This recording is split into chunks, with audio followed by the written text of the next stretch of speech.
Good evening, Little Masters, and welcome to episode 203 of the Prancing Pony podcast, where Parma and Tuluva, the book shall come again. But not today. No, not today.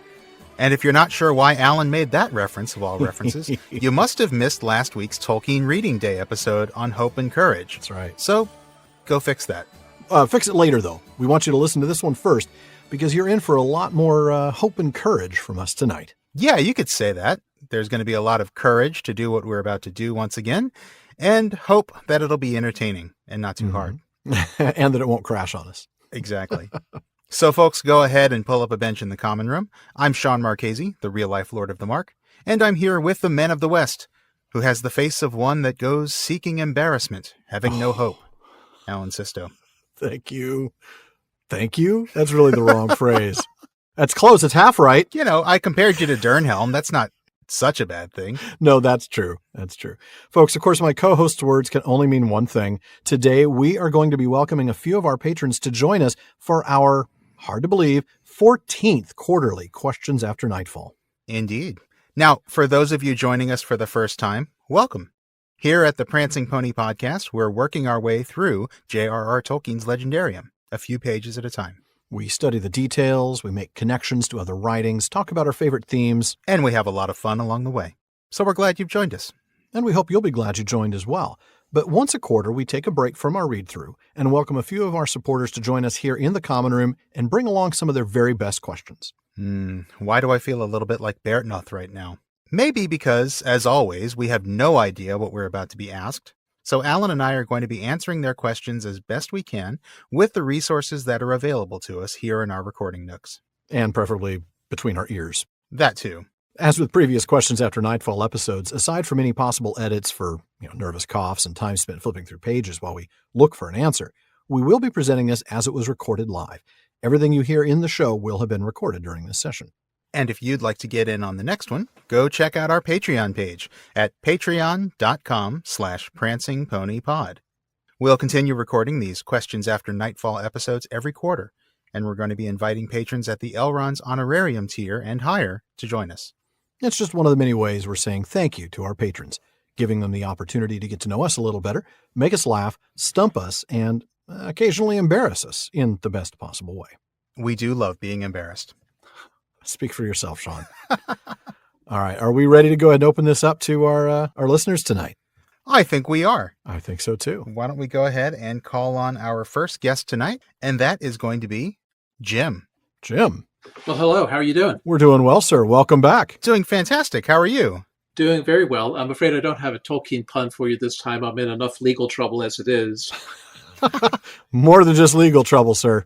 Well, I mean, you try to do your civic duty, so I came up with a way to store electricity using only crackers. Then you get arrested for assaulting battery. Oh my gosh. But before I get to my question, I did want to ask you whether you've had a chance to look at the latest Amon Hen, number 287, that just came out. Oh, yeah. I have not looked at it yet. Yeah, interesting new articles in there. There's a new author who contributed an article that might be of interest to you. And I understand he's available for interviews. Is it you, Jim? Yeah, it is me. Awesome. I can't wait to see that. I will go and take a look at that as soon as we're done recording here tonight. Okay. The theory proposed is a little controversial, so brace yourself. I think you emailed us about this one, didn't you? I think you did. But anyway, I was wondering, I'm just a couple weeks behind in the podcast because this is taped a couple weeks afterwards. So I'm just finishing up the chapters on Ents. And I was wondering when the Ents came marching 2 by 2, hurrah, right. hurrah, the Ents. I was wondering, do you think there's likely that Leaflock and Skinbark might have awakened from their slumber to come down and join the march, given that the entire forest seemed to be bracing itself based on the Ent moot? And I was also wondering, Skinbark's people were having a lot of trouble previously with the orcs felling trees. Now, I've chopped down a tree with an axe once. That was enough because it takes a lot of work to chop down a tree with an axe. So for the orcs to spend that much time out there just chopping down trees for mischief, much less feeding the fires, they must have run into some of Skinbark's people. They must have realized there were these demons of the wood out there and that they were big and scary and kind of strong. So I'm wondering if the attack on Isengard was quite as big a surprise as they might have thought, or if the orcs had an idea, or maybe they knew about Ents, but they didn't know quite what they were capable of. Maybe the Ents were reluctant to show their full strength or too sleepy to do so. That's fair. I mean, I don't even think that the Ents were aware of their own capabilities for the longest time. Yeah. But you're thinking, Jim, maybe some of the orcs might have been picked off while they were chopping down trees in the forest, and so they had some stories. I was just wondering that were they quite as sudden a surprise as seemed to fall on Isengard, or were they? Was there some familiarity, you think, among the orcs, and they were just disregarding the threat? You know that Saruman spied out their ways some time ago. Huh. Well, I think it's pretty clear that Saruman certainly discounted the Ents and their willingness to become involved. It could be that he was convinced that no matter what he did, the Ents would remain above the fray and neutral and not get involved. Mm-hmm. It could be that he assumed that they couldn't do anything significant. That seems a little foolish, but Saruman's a Maya, so he would have known, or could have at least known, about what the Ents did in stopping the dwarves that had ransacked Menegroth and then got taken out by Beren and a bunch of trees in the First Age. So my hunch is he was counting on their neutrality, counting on them simply being passive and not being involved. I mean, these guys are standing around griping about the Entwives, and they're not really out going and doing anything about it. They have in the past, but they're not active, right? They're very tree-ish. They're very, lying low, letting things happen around them. I think that's what he's counting on. I think the reaction that we see when the Ents storm Isengard, I think that tells us exactly what Saruman thought. He thought they were not going to get involved. He was completely taken by surprise. Maybe that argument sounds circular, but I think that is proof enough that Saruman really did not expect them to do anything. And I think that implies that they probably had not been doing any kind of retaliating for the destruction that the orcs had been perpetrating on the forest up to that point. I mean, maybe, since as Jim says, it does take a while to chop down a tree with an axe, and maybe a couple of orcs had been picked off here and there. I wouldn't be surprised if maybe some Ents were, stealthily killing a few orcs. But who amongst the orcs would care about that, right? Well, that's just it. And I can't imagine that there would have been enough of that going on for the stories to have come back to Saruman. Yeah, that's the thing. I mean, at what level does it rise to information that gets to the top of the chain of command? Right. These are just orcs. They're fodder. Yeah. Some of them disappear. So what? Yeah.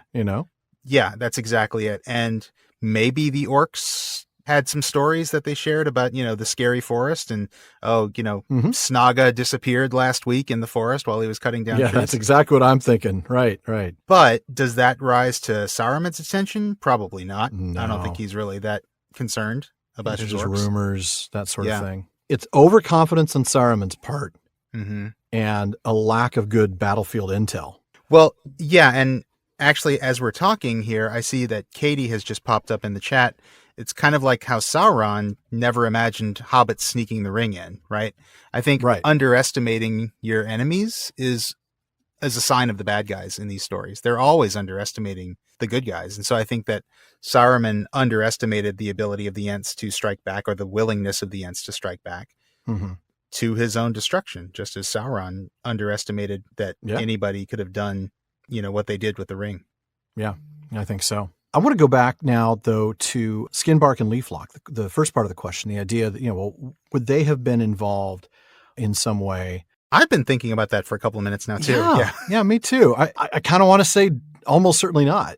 Would be my initial thought. I would be willing to put money on the fact that Skinbark probably did not. Yeah. We know that Skinbark suffered some trauma. Yep, and he's gone into hiding up in the high places, and he will not come down. Treebeard says he will not come down. Yeah, and that's the thing. I think we're talking about Ents who have lost a lot of their Entishness in many ways. Yeah. As Treebeard says, of us three, and he's talking about himself, Leaflock and Skinbark are not much use for this business. And this was just the business of talking about this stuff. I mean, true.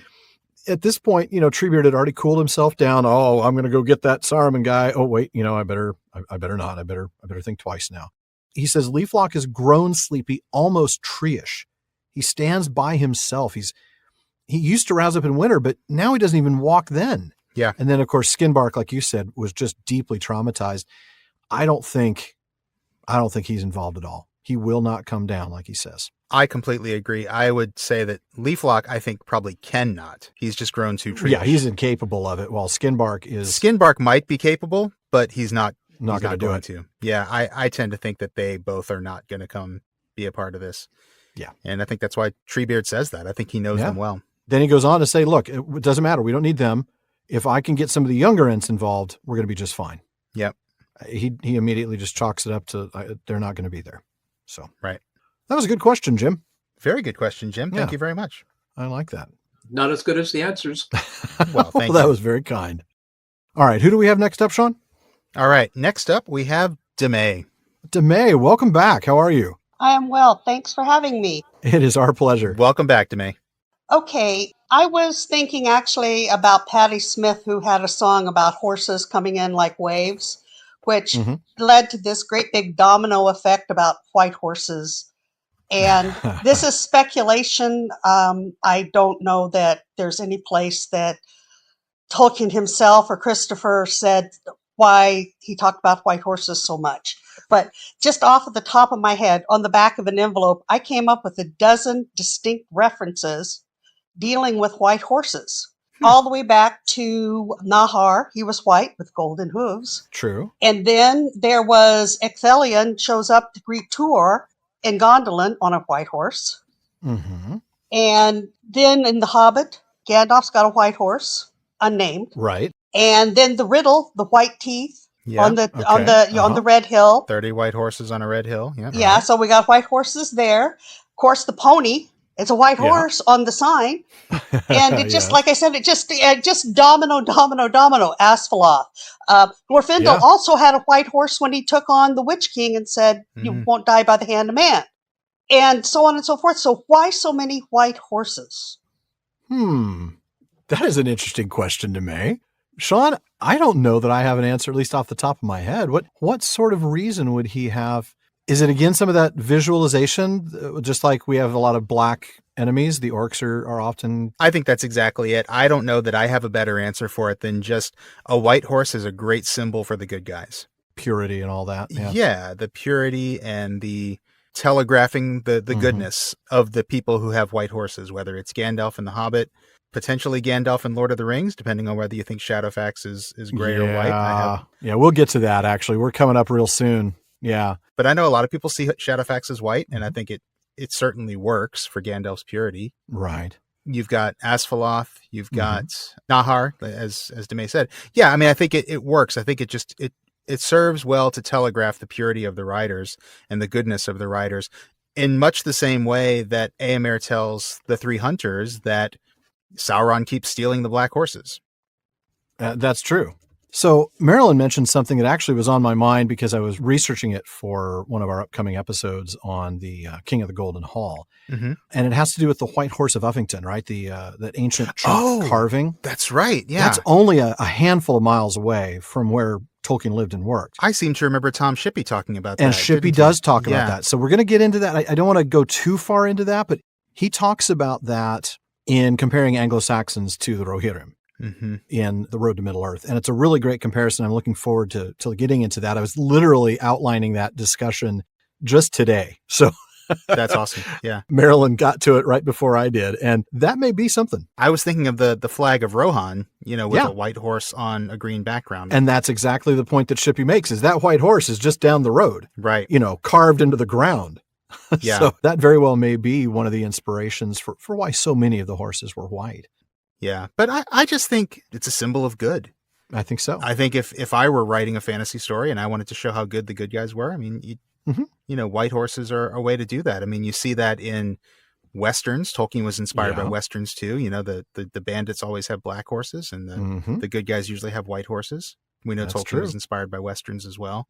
Yeah. So it could have been a little bit of that too. That's true. James Fenimore Cooper and a number of others. Yeah. Yeah, and like the old cowboy stories and things like that. He was really interested in those. So, yeah. I think it could just be that. I just think it makes for good symbolism.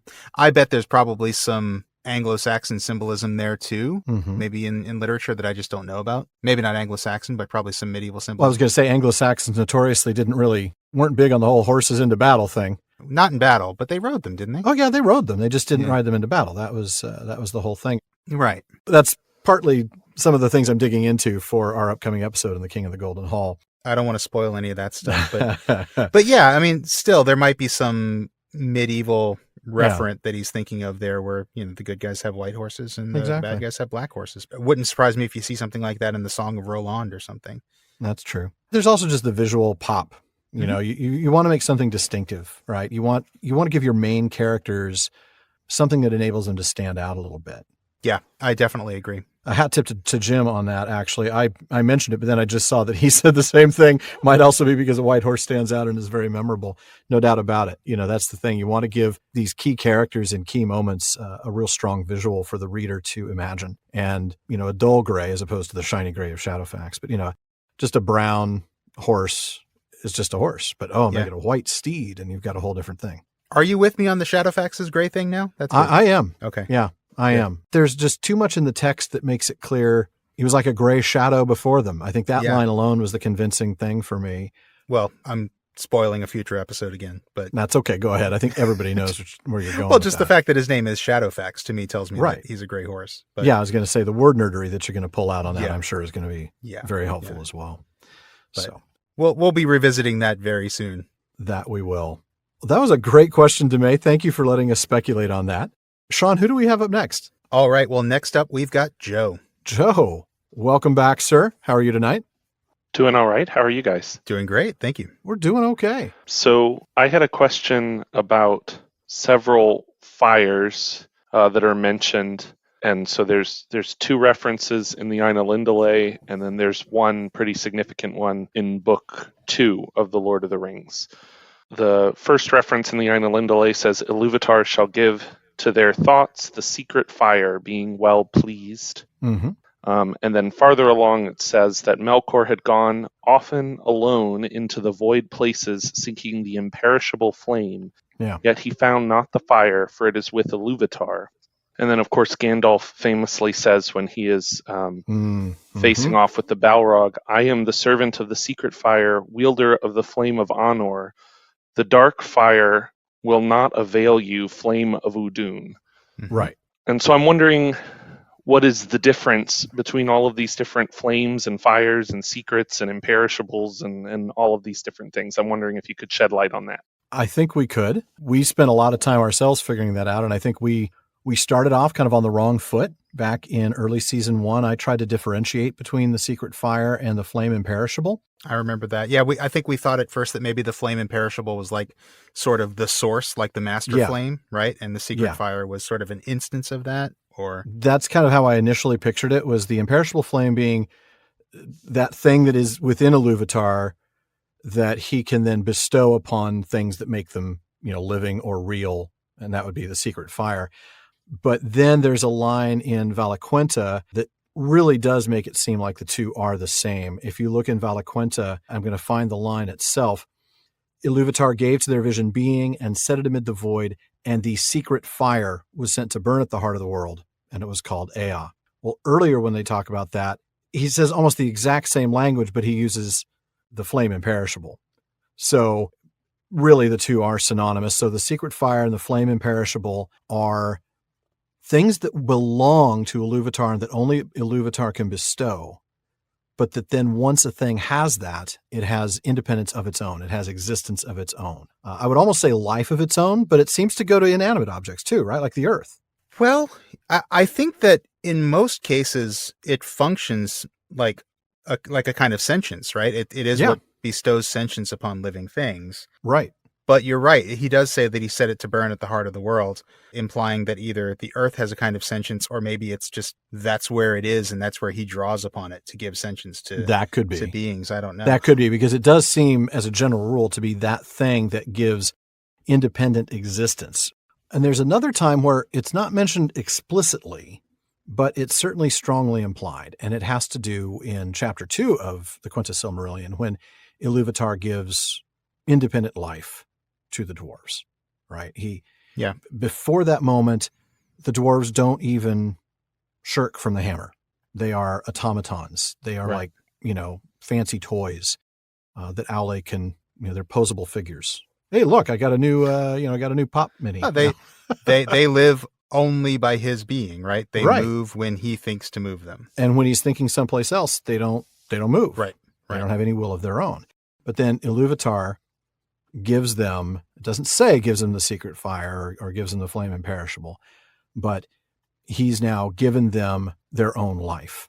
These things have now a life of their own and speak with their own voices.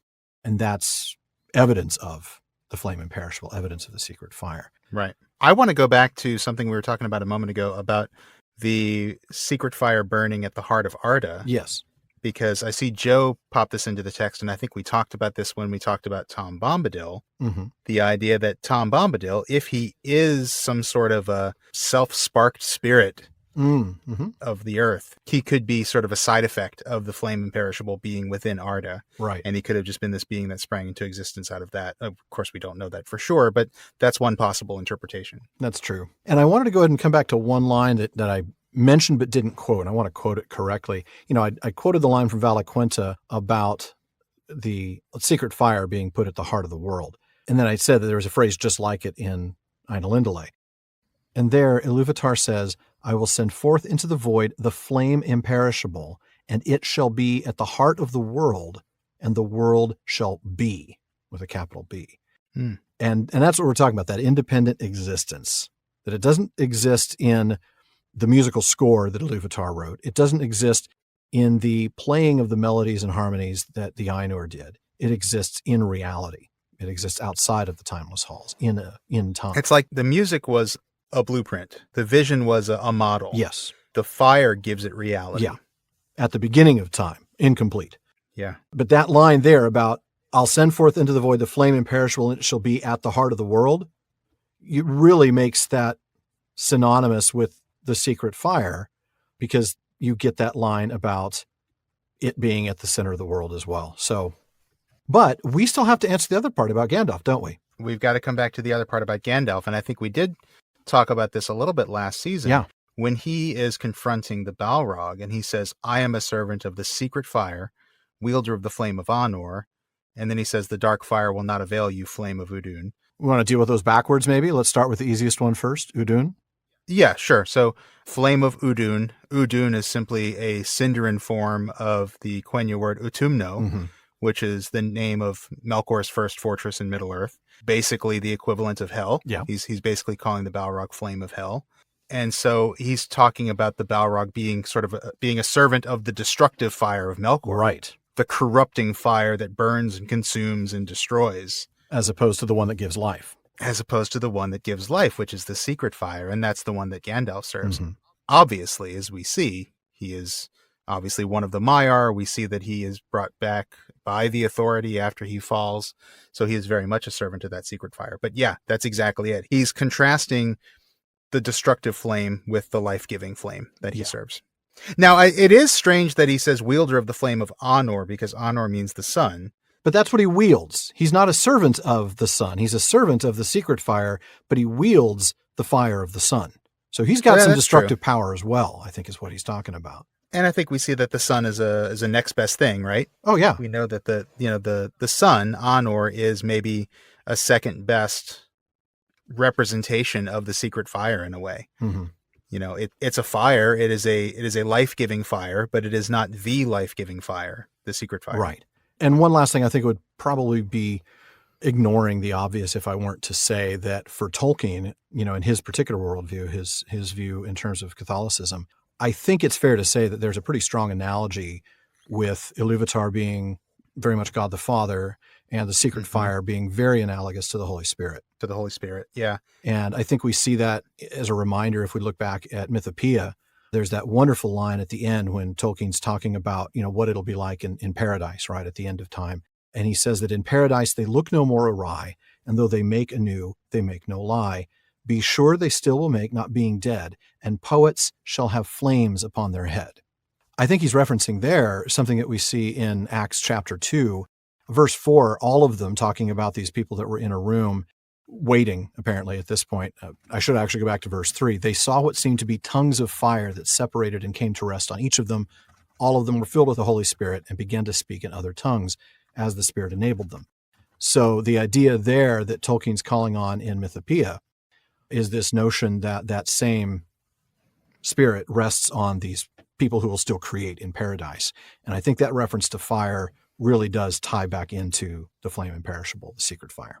Yeah, that makes sense. So, especially when you look at it as a source of subcreation, right? Which is basically what it is. And why it's so very closely tied with the Iluvatar, because it's part and parcel of the whole thing. Mm-hmm. You can't have one apart from the other, and yet they're separate.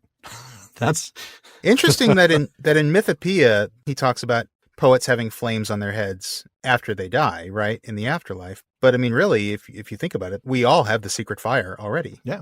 We already have that flame, don't we? We have the flame. We have that independence, that sentience, that gift of life, in theory. Yeah, absolutely. Yeah. Fascinating question, though, Joe. Really fun stuff. Great question, Joe. Thank you. Yeah. Well, Sean, I know we've got some more questions. What's the next one? Or I shouldn't say what's the next one. Who's the next one who's asking it? We'll ask them what the question is. All right. Well, the next one is from Marilyn. Marilyn, welcome. Good evening, gentlemen. Hello, everybody. Recently, I saw a social media post that assumed that Éomer was illiterate. I'm guessing the idea came from Aragorn's words. They are wise but unlearned, writing no books but singing many songs.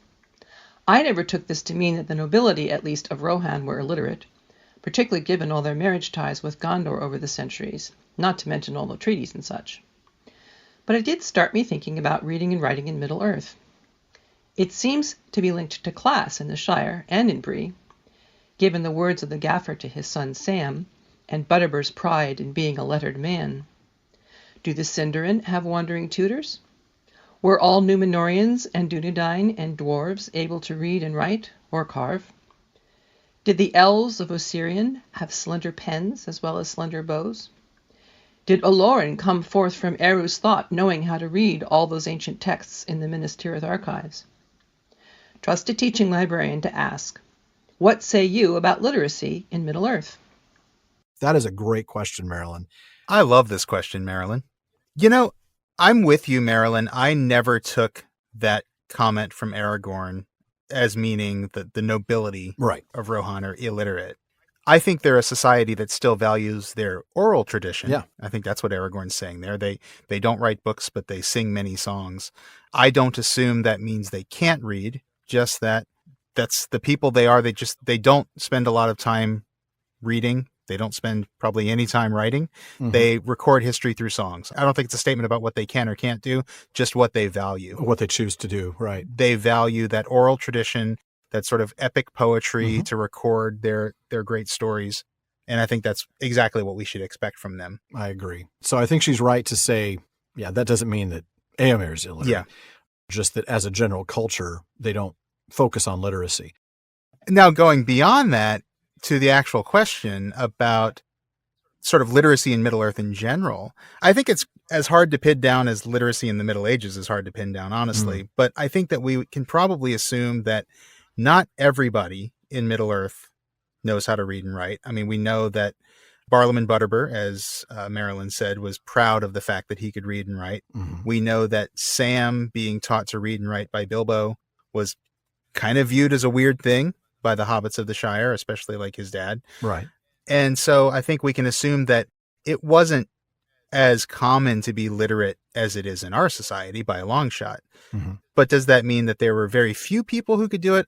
I don't get the sense that it was as restricted to the nobility and to like a particular learned class as we might see in the Middle Ages. I don't think that it was restricted to just like monks and learned people. I think that in what we see, generally speaking, in Middle-earth is that there are more people than that who can read and write, but it's not everybody.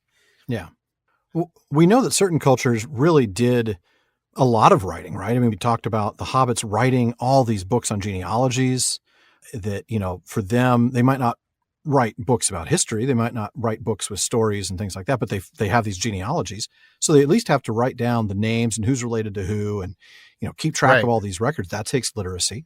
And of course, they were able to send letters back and forth to each other. I mean, the government only did a couple of things, right? They rounded up stray animals. Right. They kind of kept the quote unquote borders. And then there was the post office.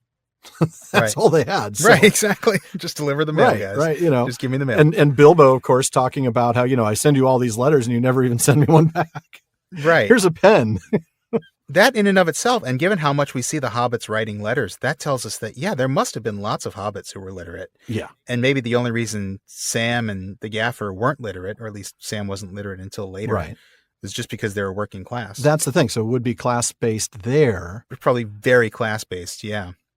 Beyond that, I mean, what do you think about a place like Minas Tirith? I tend to think that Minas Tirith, probably Gondor in general, probably has a higher literacy rate than some place like Rohan. Yeah, that makes sense. High, we've talked before about high, middle, and low in terms of the men. Yeah. And it would make sense to me to see a place like Gondor have a higher rate of literacy than Rohan, which in turn would have a higher rate of literacy than, say, Dale. Yeah. Yeah. Though Dale, the businessman, would have to have some sort of, being sort of a cultural hub. Yeah. And being sort of an economic boomtown in a way, maybe that's a good there's point. a higher degree of literacy there. Good catch. And I would say even within Gondor that a place like Minas Tirith would probably have more literacy than, let's say, the fields of Lebanon. The closer you get to an urban center, the closer you're going to get to, people who are studying things and reading things. Jim, you've got something to say real quick on this. What's up? Just at the talk of the Rohirrim, writing a few books, but singing many songs reminded me of the ancient Norse and especially the Icelandic people whose oral history was extremely detailed, and that was the way they kept their records for a long time. And in fact, the journeys to Greenland were handed down over 200 years as oral traditions before they were actually written down several hundred years later. And they were so accurate that they were used to discover the landing of Leif Erikson in Newfoundland. That's true. Yeah, absolutely. Yeah, I think that's exactly why we should expect to see the Rohirrim be more of a non-literate culture. I don't want to say illiterate because that implies something different. They're just more of a non-literate culture. They just value the oral tradition more. I think so. And that makes sense given who they're modeled after, right? Yeah. I mean, we know that they are very Anglo-Saxon. Right. And the Anglo-Saxon history is an oral history. Right. So it's not surprising that the Rohirrim are a people who value their oral history very much. Yeah. I wonder if the Shire has a higher rate of literacy than Rohan. I bet it probably does. I wouldn't be surprised. And I think that makes sense given that the Hobbits are modeled on 19th century England. So from an out-of-universe inspirational perspective, it makes sense that the Shire would have a higher degree of literacy. Not everybody, not every farmer and gardener, of course, but probably a lot of people in the Shire were literate. If you had to look for an in-universe answer as to why that would be the case, maybe you could say that the Hobbits settled in Eriador. They had been a fief of the Northern Kingdoms for some time, and so maybe you could argue that they might have learned something from them as opposed to the Rohirrim, who were more, like you said, middlemen. Mm-hmm. Yeah, the men that aren't high men and they aren't the low men, right? They're men like the Rohirrim. They're not the Dunlendings, but they're not the descendants of Numenor, right? Now you look at the Dunlendings, I think we can probably assume that the Dunlendings probably had a lower rate of literacy. Oh, certainly. They might have had almost none at all. They don't have a culture that seems to value that. Yeah, I mean, they couldn't stand the Gondorians, right? They couldn't stand the Numenorians that came there to visit. So right, that's true. To visit, to conquer, I guess. To visit. I figured you put air quotes around that. Yeah, we're just coming for a visit. No, we're going to conquer and deforest your land.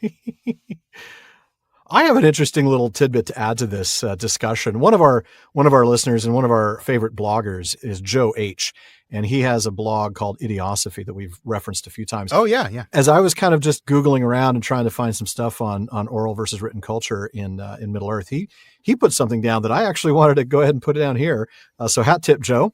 You're on the show, even if you don't want to be. He's talking about this idea of controlling who hears what, and that oral cultures strictly control who gets to know what. And I'm reading from his blog now. There are initiation rituals, rites of passage that one must pass through before one is permitted to hear. Speakers can usually arrange to see everybody in earshot, but when authors write something down, they have no control over where the paper will end up. Tolkien uses the two media this way. Isildur didn't tell people about the inscription on the ring. He wrote it down lest it fade beyond recall. He did not trust oral history, Joe points out. And he says he had no idea who would need to know it, so he couldn't have guessed whom to tell. And in typical Joe fashion, he says the obvious answer to the latter is Elrond, but that would have been an awkward conversation. Yeah. But then he points out that in the immediate context of the Shadow of the Past, Sam eavesdropped on the oral communications between Gandalf and Frodo, but was immediately busted, while Merry got to read a page or two of Bilbo's book with nobody being the wiser. So writing things down is better for disseminating than telling people. Mm-hmm. And that's an interesting thing. I think cultures that are more interested in disseminating that information are going to be more focused on writing and literacy. Yeah. And that's why the hobbits, who are so fascinated with genealogies, of course they're going to try to figure out, they've got to write this stuff down. The Rohirrim, on the other hand, they only want the people to hear that hear it. So. Yeah. And I think we have to just understand that Tolkien, as a lettered man himself, and a man who's very lettered, and his livelihood was letters. Kind of defines lettered, really. Pretty much. He's going to value that in his society. And so the more enlightened cultures are going to be the ones that are the more literate. And so you would expect to see the Númenóreans, whether it's Gondor or Arnor, be more literate than the Rohirrim, than the Dunlendings. Although I should point out that Marilyn has posted in the chat here, she did clarify for us, some Dunlendings actually could read. There was a spy that was sent with maps and notes. Yeah. That's right. That's a good catch. Well, my goodness, that was an interesting question. I'd love to dive deeper into that. That could be a really interesting sidebar at some point, wouldn't it? Do some deep research on that. Yeah, I think that would be a lot of fun. All right. Well, before we continue with more questions, we want to take a moment to remind you about a couple things on our website. First up, so excited, our inaugural PPP Moot is coming. It will run from May 14th to 16th. And you're going to want to visit our website, theprancingponypodcast.com, for more information and to register. Man, we are so excited about this, and we just cannot wait for all of you to join us. Yeah. One of our keynote speakers is going to be Dr. Amy Sturgis. She's taught courses on everything from Tolkien and Harry Potter to Star Wars and Star Trek. Yeah. And she's just a fantastic speaker. Alan and I saw her at last year's Myth Moot, and we were just blown away, and we're really looking forward to having her join us. We really are. And our other keynote speaker is Dr. Michael Drought, who joined us here on the Prancing Pony podcast all the way back on episode 66. He edited the J.R.R. Tolkien Encyclopedia. He's a co-editor for Tolkien Studies. He's been involved with Lord of the Rings Online and so much more. And we are thrilled to have him join us as well. Now, the theme for our first PPP Moot is going to be digital recovery. It's the many ways we find fairy online and regain a clear view from virtual communities and online fandom. We have got a full slate of presentations, some other special guests lined up, and a lot of fun social events as well, including, not limited to, but including a pub quiz and a live AMA-style episode recording. So, folks, please plan on joining us. That is going to be so much fun. Folks, our event page has been up and running for a little bit now, so you can take a look at the schedule, check out our keynote speakers, and most importantly, register to attend this 3-day event. Now, we have worked hard to make our moot as accessible to as many people as possible, both in terms of time zones and cost. It's only $25 for the whole thing, but only if you sign up by March 31st. Now, this episode release is awfully close to that. It means you've just got a few days left to register at that early bird price before it goes up to $35 on April 1st. So don't delay. Go to theprancingponypodcast.com and sign up right now. That's right. And while you're there, don't forget, our website still has all the rest of the good stuff there too. Show notes, outtakes, Prancing Pony Ponderings, and our online storefront where you can get Prancing Pony Podcast shirts, mugs, stickers, and more. Now, one of the best resources we have there is our all-new library. Our web guru, Phil Dean, has worked hard on redesigning the library and its shows. As you know, we love the books here at the Prancing Pony Podcast, and we want to make sure you can get your hands on any of the books we mention here. Yeah, we may talk about a lot of Tolkien-related stuff on the podcast, but at heart, Alan and I are fans of Tolkien's books and books about Tolkien. That's why we have the library page with links to every book we've mentioned on the show. Now, we do make a few pennies from the purchases you make from those links, so thank you for your support. Now, we're pleased to also welcome back Mythology Candles to the Prancing Pony Podcast. Mythology Candles, that's spelled with an I-E instead of a Y at the end, make unique sense for fantasy fans, all aiming to create a more immersive experience for gaming, watching movies, or reading Tolkien. They have a dedicated RPG and fantasy collection, which has a range of scents like Dwarven Forge, which smells earthy and smoky, like being in a dwarven mine. They also have a Tale-inspired collection with everything from the Ranger, which smells like war-beaten leather and trodden leaves, to Wizard's Pipeweed. Ooh, gotta try that. But now they've just released another collection specifically for Tolkien fans called Spring in the Shire. It has 6 scents, including Party Business, which smells like kettle corn and cake, Gaffer's Garden, which is like fresh vegetables and tomatoes, A Dance with Rosie, which has notes of strawberry and cream, and then Droppin' Eves, A Very Old Friend, and Ring on the Mantle. I cannot wait to try those. I know. Those all sound fantastic. Yeah, yeah. And folks, you're going to want to try them too. These candles are handmade in the USA with eco-friendly coconut wax, crackling wooden wicks, and natural fragrances. They're clean burning and they're pet friendly. Mm-hmm. So if you're looking for something extra to set the scene for reading, gaming, or watching a movie, check out Mythology Candles, that's with an IE instead of a Y, .com. Or they are at Mythology Candles on social media. Now that's MYTHOLOGIE candles.com.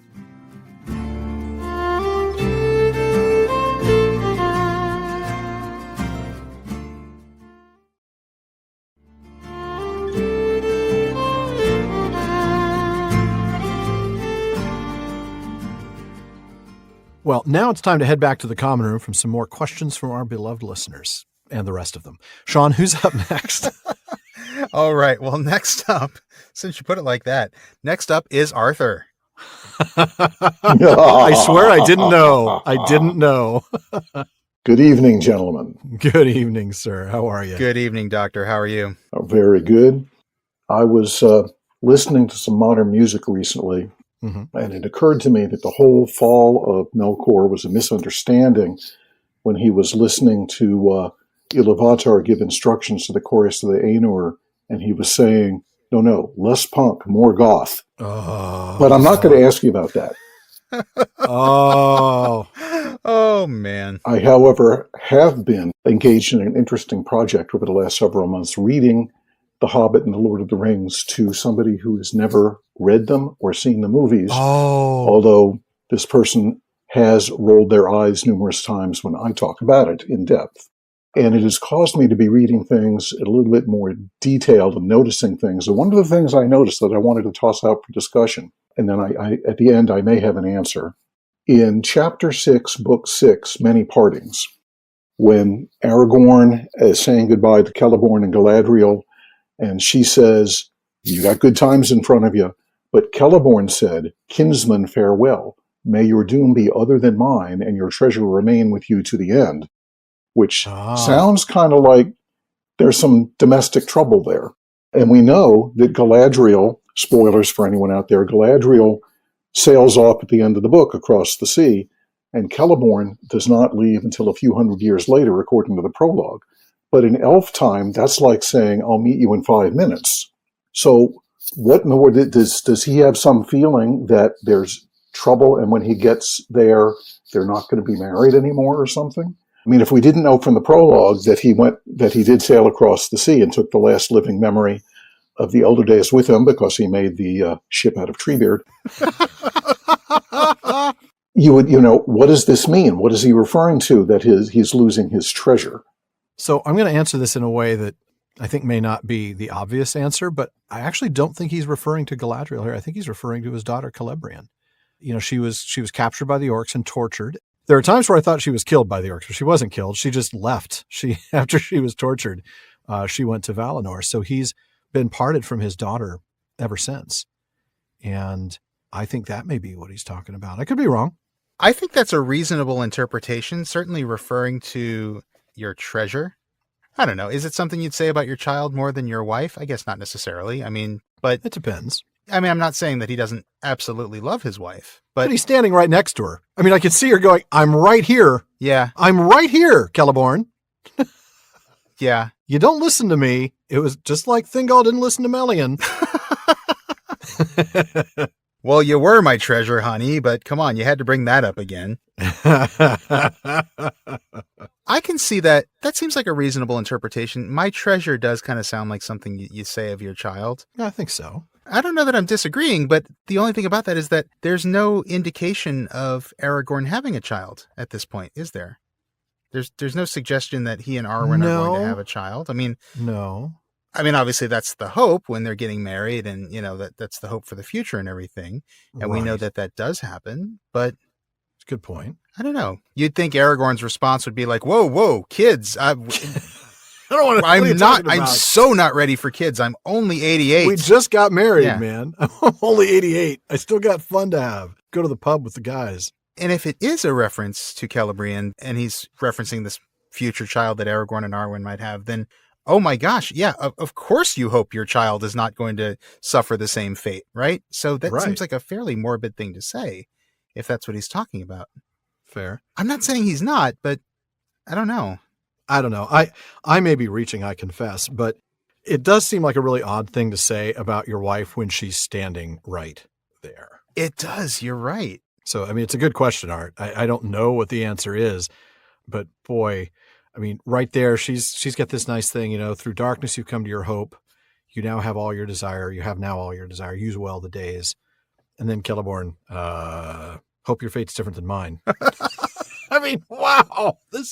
Get out while you can, bro. Yeah, get out. I mean, it's may terrible. your doom be other than mine. Well, of course his doom is going to be other than Celeborn's, because Celeborn is an elf and Aragorn is a man. Well, there's an obvious thing. I don't know. He might be talking about Galadriel here, and he might be talking about hoping for Aragorn's sake that Arwen stays with him. But then why does he think that Galadriel is going to leave? Yeah, I don't know. I mean, does he know that she's planning to leave sooner than he is? Well, maybe. That could have been discussed between them. Marilyn actually makes an interesting point. She suggests that possibly his treasure is his granddaughter, referring to Arwen, of course. And that Arwen, who isn't going to stay with Celeborn because she's gone with Aragorn, well, she won't stay with us. Maybe she'll stay with you. And may your treasure, may Arwen remain with you to the end. That may be. Maybe, but that's not really a very like-to-like comparison, is it? I mean, no. You wouldn't expect your granddaughter to stay with you the way someone would expect their wife to stay with them. Or even their child, I suppose. Or even their child. Yeah. And also, that's also kind of awkward. It's very awkward. Grandpa, come on. I'm right here. Yeah. Now Arwen's the one saying I'm right here. I'm several thousand years old. It's time for me to get married. Seriously. I can leave the house now. This is a tough one. I don't know what this is. I don't know what this is about. I think we're going to get a lot of interesting suggestions from people. Marilyn also suggested in the chat, may you, Aragorn, die before Arwen does. Oh, man. That's interesting. Zing. May she be with you until the end. May you not have to say goodbye to her, but she has to say goodbye to you. Wow. Which again, Grandpa, come on. Come on, man. That's terrible. Maybe he's just so wise we can't figure out what he means. He is supposed to be wisdom. I don't know. This is really interesting. I need to think about this one for the next 3 years. Luckily, we don't get to that point in the show for a very long time. So, yeah, that's what I was thinking. Jim, you've got something to say on this, and I think Art does as well. Go ahead, Jim. Just that Celeborn did not come from the Blessed Realm, so maybe he didn't expect to ever go there. So he saw the party with Galadriel as perhaps being final, but at last, centuries later, he finally decided, yeah, this place sucks without Galadriel. I'm going to head back to the Blessed Realm. Oh, that could be. That's an interesting notion, yeah, that he wouldn't expect to return. Maybe that's why he assumes that Galadriel is going to leave him. That very well could be. That's possible. And Arthur? Yeah, a couple of things. First of all, my reading of it, Galadriel is saying to Aragorn about you've got your hope, you've come to your hope, you got your desires have been granted, talking about his spouse. And then Celeborn jumps in, and the parallelism makes me think he must be talking about Galadriel. Now, we know that he's usually smarter than this because back in Lorien, when Boromir made that crack about old wives' tales, Celeborn glanced to his right to the oldest wife in Middle-earth and says, in old wives' tales there is wisdom. The only thing I could think of here is that Celeborn may have been noticing all the looks going back and forth between Galadriel and Gimli, and seeing all those text messages in her Palantir from Toriel. She was asking Toriel for advice, and maybe he figures when he gets to Valinor, and some of the older writings had Celeborn coming from Valinor and not being strictly in Middle-earth. Either way, that she's going to be taken by the time he gets there. That's just my headcanon there. That's your headcanon. I love the idea of Celeborn's secret message here being, man, I hope she doesn't leave you for some dwarf. Yeah. Like my wife is going to. Like I suspect Galadriel's going to do. All right. Well, that was a good question, and it really stumped us because we still don't know. But Sean, we're going to go ahead and move on because we can't answer that one tonight. Who's up next? But it's a great question, and I want to think about it some more. I do too. All right. Well, next up we have got Katie. Katie, welcome. Hi, guys. Hey. So you've talked before about the various redemption opportunities or offered redemption opportunities to characters in the Legendarium. Idras and Maglor were given the opportunity in the end, but seemingly didn't take it. Would you consider Elrond and Elros to be their redemption opportunity depending on which version of the tale you go with? Oh, goodness. Oh, wow. Wow. Okay. So, yeah, I mean, we've definitely talked about redemption before. We talked about characters that do wrong things, often, if not always, get an opportunity to right those wrongs. Yeah. And we do know that Elros and Elrond, at least in the version published in the Silmarillion, they were taken in by Maglor, right? Maglor took pity on them. Yep. Essentially became their foster father, raised them. Yeah. Yeah. Love grew after between them, as little might be thought. I love that line. So, wow, interesting. Was that an opportunity for Maglor and possibly also Mithras to redeem themselves? And they still didn't after that. That's the thing. I think it was an opportunity to begin a redemption arc, I think. It was an opportunity to turn around and to get off the road they were on. Right. And I think it started that way, but if they had redeemed themselves in that opportunity, then when the time came, they would have forfeited the Silmarils, the last Silmarils. Yeah. You know, that's interesting. Does a tale that ends with somebody casting themselves into a fissure of the earth, holding a Silmaril instead of turning it over to its rightful owners, is that a story of redemption? Well, no, certainly. They certainly didn't ultimately take the redemption chance that was But offered. was it a redemption opportunity? I think so. Was it an opportunity for them to set themselves on a road towards redemption? Yeah. I think it potentially was. Yeah. I do too. Yeah, I think this is a way for somebody who's committed wrong to start committing right. Mm-hmm. To love something else other than the Silmarils and this oath. Oh, right? Terrible, terrible oath. Yeah, you're right. And they did. They did love the boys. Yeah, love grew between them despite what one would expect. Yeah. I like the idea of a redemption arc for them. Yeah. But in the end, the curse was just too strong. I mean, the pull of the Silmarils and the oath that they had sworn was just way too strong. The oath. Maglor and Mithras have that discussion amongst themselves.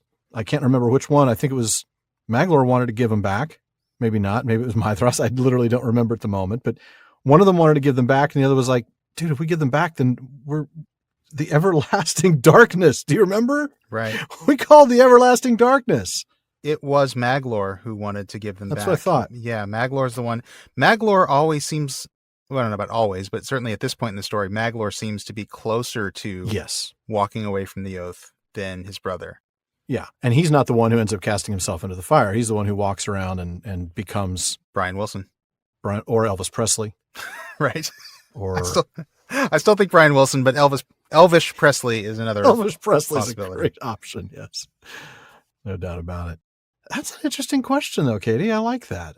Well, I do think that Elrond and Elros give them a chance. They set them on the road. I think I said that a moment ago.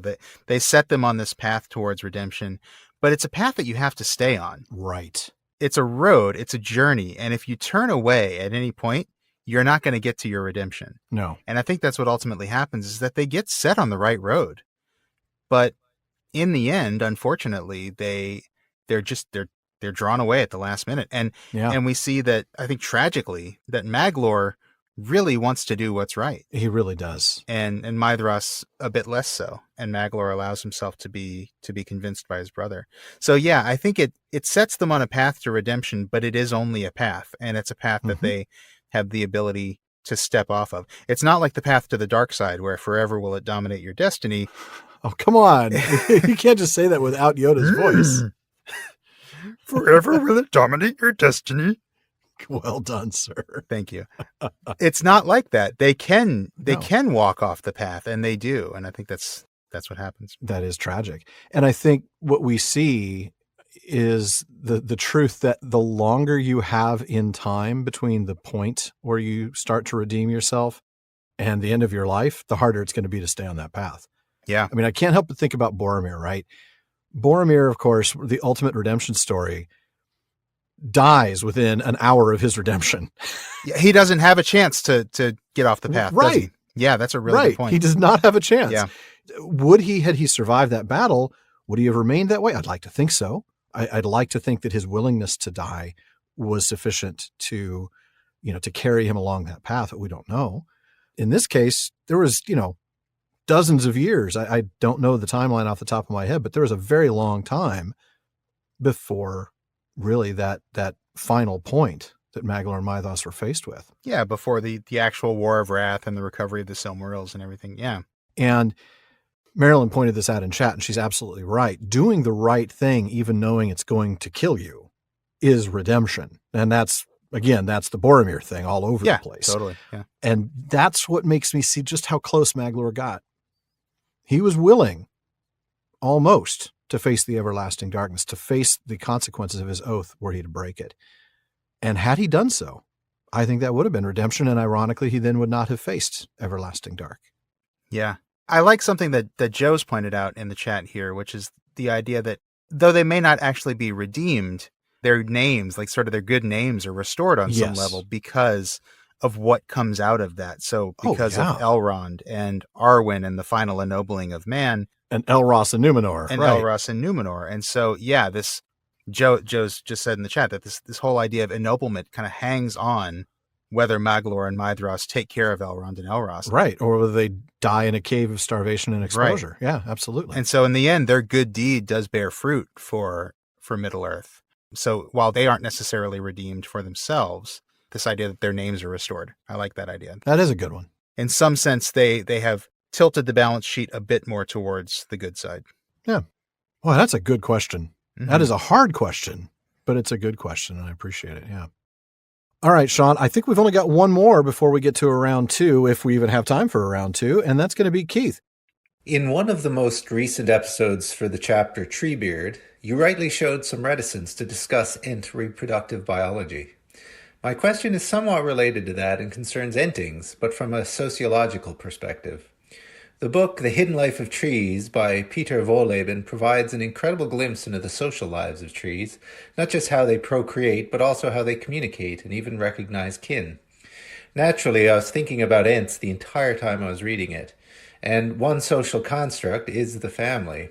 My question is, how do you think Ents raise their young, given the differences between Ents and Entwives? And as a corollary, did Treebeard and Fimbrethil have Entings? There is, I don't think, any textual evidence. The easy answer is no, he never mentions them, but perhaps that's because the situation never required it, and the absence of evidence doesn't disprove. What are your thoughts? Was he like Durin alone, though he was in love in his youth? Oh boy. Man. Oh. Good question. The first thing I think of is that Ents are shepherds. Mm-hmm. And Entwives are gardeners, right? Right. They're horticulturalists. Mm-hmm. I tend to think that probably aligns with sort of a traditional 19th, early 20th century perspective on the idea of women being the primary child rearers. Yeah, I was thinking the same thing. Which we can probably expect Tolkien to have had, not only because of the time he lived in, but just his own life and the fact that his wife was the one to raise the kids. Exactly. And then, of course, the fact that his mother was the one who raised them until she died. Yeah. Yeah. So I suspect that he's probably going with that kind of idea, with the Entings being raised by the Entwives. I don't know that for sure. I wonder if there was more of a gender split, like, the Ents, as they would grow, these Entings, if they were Entwives, would fall naturally into the camp of the Entwives and be horticulturists and gardeners, and the male Ents, the male Entings, I should say, would be more like the Ents. That's an interesting thought. So that the men raise the men and the women raise the girls. Yeah, boy Entings learn from Ents and female Entings learn from Entwives. That probably makes even more sense than what I said. As they reach maturity. I mean, in other words, I don't know how long that would be. But you're right. They're so different that it probably makes more sense for the boys to be raised by the Ents and the girls to be raised by the Entwives. It probably makes a lot more sense because they're so dissimilar. They're not just different in their roles or their jobs. They're different in their very nature. Yeah. However, I think that it could be that the Entwives might be, because they are more caretakers of plants as opposed to the Ents. Well, the Ents are caretakers too, aren't they? They're shepherds. They're just a different kind of caretaker. So, yeah. They care for the trees rather than the shrubberies and the shrubberies. I still imagine the Entwives ordering a shrubbery. That's very interesting. You might be onto something there, and I kind of like that idea that they would be raised by the ones of their own gender. You can almost imagine the Entwives, congratulations, Mrs. Treebeard, it's a boy. Oh, darn it. Oh, you get this one, Yeah, this one's yours.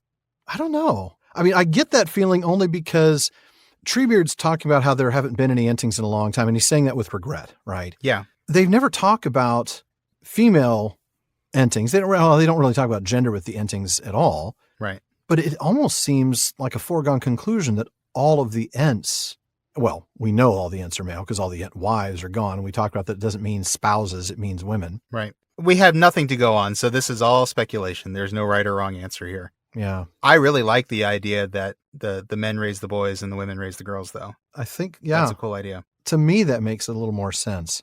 But that would, the sad thing about that is that would just further that split, wouldn't it?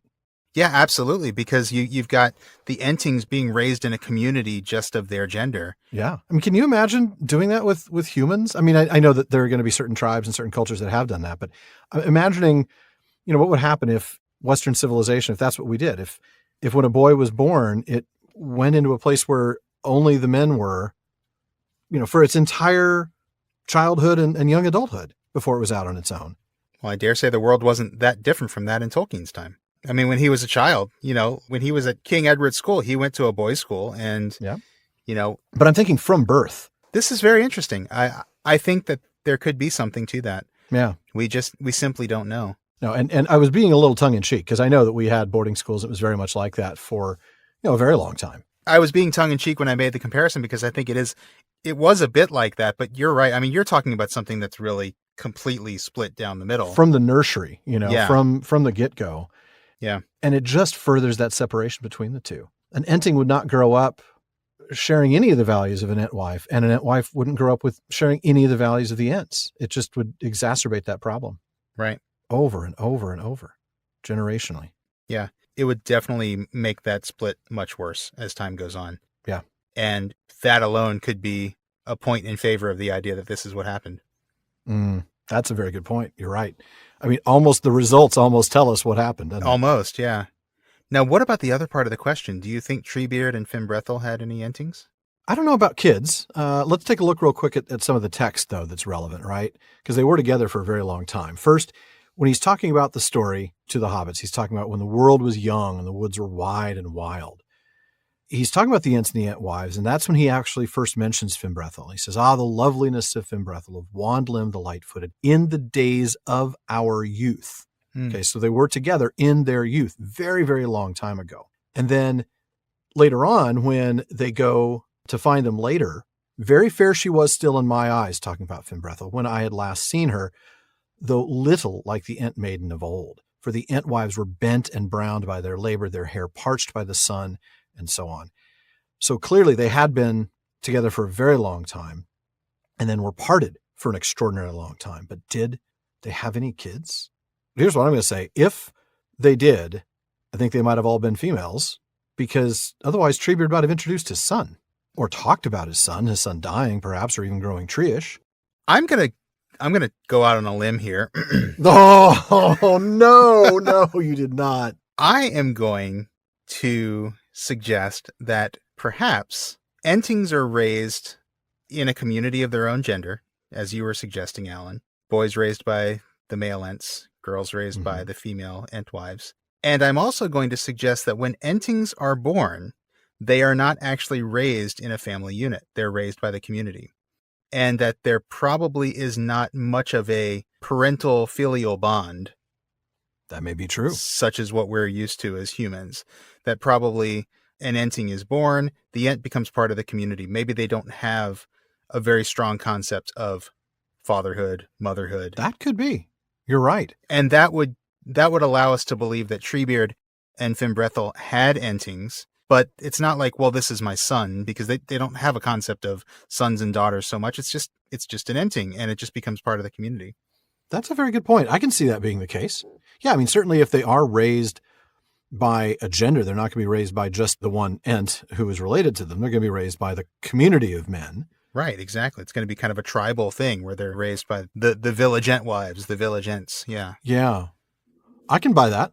I can definitely buy that they would have had kids, but it would have been irrelevant. It wouldn't have been like kids like the rest of society sees them. It wouldn't have been like, Aragorn having kids or the hobbits having kids. Yeah, I think they just wouldn't have a concept of it. Once they're born, they're communal entings. Yeah. It doesn't matter that they have this person's genetics or this person's genetics, other than the fact that they're going to be like the tree that they're like. One is like the ash and one is like the birch and so on.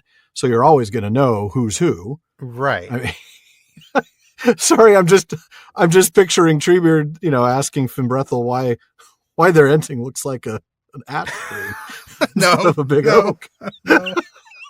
No. Oh, that's awful. That's terrible. That is terrible. Yeah. But yeah, like we saw, like Bregalad belongs to the people of the Rose, right? There's kind of a tribal concept to that. Subgroup within the group, right? Right. But not a familial group necessarily. Exactly. Maybe that's what it is. Now, that's pure speculation. I've got nothing to back that up, but... Oh, of course. Just about anything with the Ents and the Entings and all of that is all going to be speculative. But I like that. I like where you're going with that. I could buy it. I like it. Well, everybody, seriously, thank you for a set of spectacular questions that I think is going to make for one of our best Questions After Nightfall episodes. We Agreed. Really appreciate you joining us tonight. And we hope that you can join us again for the next one. That won't be too far away. And to everybody listening, we hope you can join us next week when we ride on through sunset and slow dusk and gathering night to Edoras. Oh, that's going to be so much fun. Oh, I can't wait. People may not know this, but I'm kind of a fan of the Rohirrim. I don't know if anybody's picked up on that. They might not, Lord of the Mark. They might not know that. I don't know if I've given that away at some point in the past few years. I think they all figure that you're, descended from Earendil instead. Yeah, well, I wish. I'd love a little bit of that elven blood in me. Would be nice. But hey, in the meantime, while you're waiting for that, don't forget that the conversation continues all night long at the Prancing Pony. Our amazing listener community keeps the discussion going in all of our social media spaces. At our common room on Facebook, you'll find comments, questions, corrections, and more on every episode, as well as updates from us throughout the week. Just look for the Prancing Pony Podcast on Facebook. And be sure to follow the page and join the group that we've recently created. The page lets us keep you up to date on the latest PPP happenings, like our digital moot, while the group gives you a great chance to discuss Tolkien with your fellow listeners. And of course, we also have some really good discussions going on over on Reddit. You can find us there at r/PrancingPonyPod. And don't forget to follow us on Twitter and Instagram, both with the handle @PrancingPonyPod. And if you're enjoying the show, please share us and consider giving us a review on Apple Podcasts. And if you want exclusive content, postscripts, full bonus episodes, live Discord events with Sean and me, and episodes without digital ads, then check out patreon.com/prancingponypod, where you can support the show by joining the Fellowship of the Podcast. Well, folks, that wraps it up for another episode of the Prancing Pony Podcast, but be sure to join us again next week when we finally get back to the text and the first of 3 episodes on The King of the Golden Hall. Now, as always, we want to take a moment to thank our patrons at the Kierdance contribution tier, some of whom are with us tonight. They are DeMay in Alaska, James in Virginia, Tamsin in Minnesota, Chad in Texas, Lance in New Jersey, Paul in Colorado, Jerry in Texas, Bruce in California, Mario in Utah, Seth in Texas, Ella in California, Joseph in Texas, Kathy from North Carolina, Lori from Washington, Josh in Oklahoma, Carlos in California, Brian from the UK, Cameron in Nevada, Ned from Connecticut, Thad from Georgia, and Jerry from Washington. Thank you all so much for your support. Alan, we're going to have to split that list soon. We really are. Yeah, I think one more, and we're going to have to just cut that in half, and you'll take some, I'll take some. It's amazing, and we really are appreciative. We also, of course, want to express our appreciation to the folks that help make this show better. Our research assistants, along with our Barliman, Becca Davis, producer Jordan Rennells, social media manager Casey Hilsey, event and Patreon community coordinator Katie McKenna, and website guru Phil Dean. This show absolutely would not be what it is without our supporters and our teammates. So thank you all so much. Now, folks, be sure you don't miss any episodes of the Prancing Pony Podcast. Subscribe to the show through Apple Podcasts, Spotify, or your favorite podcast app. And one last thing, as always, don't forget to send your thoughts, comments, and most of all, your clarifications of anything we've missed or misstated tonight to Barliman at theprancingponypodcast.com. Barliman is a lot more reliable these days. Yeah, because it's not us. That's right, exactly. But we get a lot of mail, and we'll get to you as soon as we can. And who knows, your question or comment may be featured on a future episode. And as always, this has been far too short a time to spend among such excellent and admirable listeners. But until next time, farewell, friends.